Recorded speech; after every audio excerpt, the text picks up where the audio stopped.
ఆదికాండము 29వ అధ్యాయము. యాకోబు బయలుదేరి తూర్పు జనుల దేశమునకు వెళ్ళెను. అతడు చూచినప్పుడు పొలములో ఒక బావి కనపడెను. అక్కడ దాని యొద్ద గొర్రెల మందలు 3 పన్నుకొని ఉండెను. కాపరులు మందలకు ఆ బావి నీళ్లు పెట్టుదురు. ఒక పెద్ద రాయి ఆ బావి మీద మూత వేసి ఉండెను. అక్కడికి మందలన్నీయు కూడి వచ్చునప్పుడు బావి మీద నుండి ఆ రాతిని పొర్లించి గొర్రెలకు నీళ్లు పెట్టి తిరిగి బావి మీద రాతిని దాని చోట నుంచుదురు. యాకోబు వారిని చూచి, అన్నలారా, మీరెక్కడి వారని అడుగగా వారు, మేము హారాను వారమనిరి.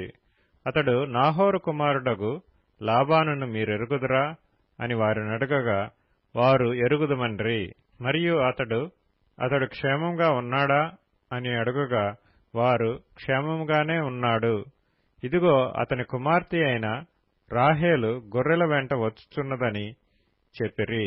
అతడు, ఇదిగో ఇంకా చాలా ప్రొద్దు ఉన్నది, పశువులను పోగుచేయి వేళ కాలేదు, గొర్రెలకు నీళ్లు పెట్టి పోయి వాటిని మేపుడని చెప్పగా వారు, మందలన్నీయు పోగు కాక మునుపు అది మా వలన కాదు, తరువాత బావి మీద నుండి రాయి పొర్లించుదురు, అప్పుడే మేము గొర్రెలకు నీళ్లు పెట్టుదుమనిరి. అతడు వారితో ఇంకా మాట్లాడుచుండగా రాహేలు తన తండ్రి గొర్రెల మందను తోలుకొని వచ్చెను. ఆమె వాటిని మేపునది.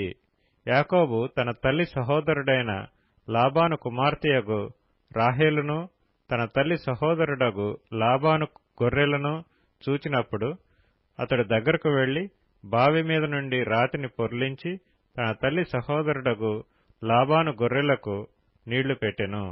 యాకోబు రాహేలును ముద్దు పెట్టుకొని ఎలుగెత్తి ఏడ్చెను. మరియు యాకోబు తాను ఆమె తండ్రి బంధువుడనియు రిబ్కా కుమారుడనియు రాహేలుతో చెప్పినప్పుడు ఆమె పరిగెత్తుకుని పోయి తన తండ్రితో చెప్పెను. లాబాను తన సహోదరి కుమారుడైన యాకోబు సమాచారం వినినప్పుడు అతనిని ఎదుర్కొనుటకు పరిగెత్తుకుని వచ్చి అతని కౌగలించి ముద్దు పెట్టుకొని తన ఇంటికి తోడుకొని పోయెను. అతడు ఈ సంగతులన్నీయు లాబానుతో చెప్పెను. అప్పుడు లాబాను, నిజముగా నీవు నా ఎముకయు నా మాంసమునై ఉన్నావు అనెను. అతడు నెల దినములు అతని యొద్ద నివసించిన తరువాత లాబాను, నీవు నా బంధువుడు వైనందున ఊరకయే నాకు కొలువు చేసేదవా, నీకేమి జీతము కావలెనో చెప్పుమని యాకోబుని అడిగెను. లాబానుకి 2 కుమార్తెలుండిరి. వారిలో పెద్దదాని పేరు లేయా, చిన్నదాని పేరు రాహేలు. లేయా జబ్బు కండ్లు కలది. రాహేలు రూపవతియు సుందరియు నై ఉండెను. యాకోబు రాహేలును ప్రేమించి, నీ చిన్న కుమార్తె అయిన రాహేలు కోసము నీకు 7 సంవత్సరములు కొలువు చేసేదనెను.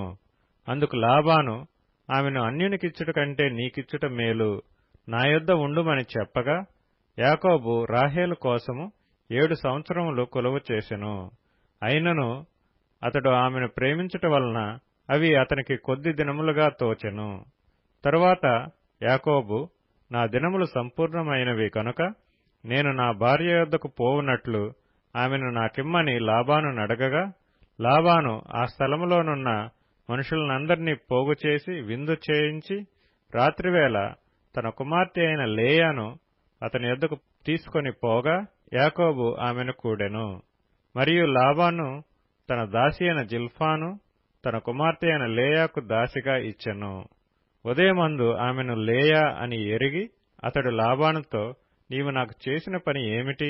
రాహేలు కోసమే గదా నీకు కొలువు చేసితిని, ఎందుకు నన్ను మోసపుచ్చితివనెను.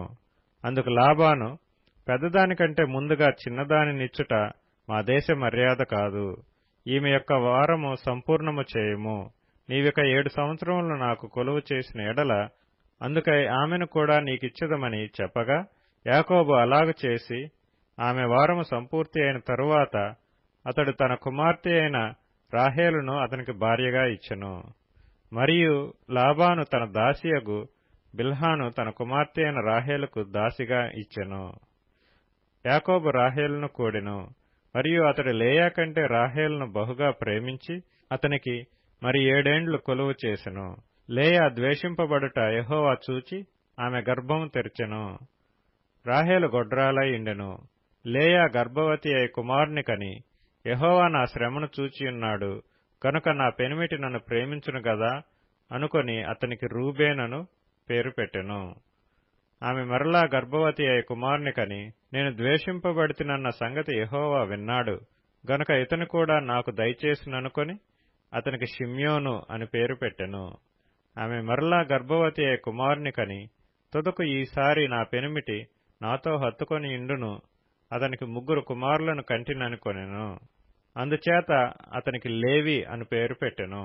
ఆమె మరలా గర్భవతి అయి కుమారుని కని, ఈసారి యెహోవాను స్తుతించెదననుకొని యూదా అని పేరు పెట్టెను. అప్పుడు ఆమెకు కానుపు ఉడిగెను.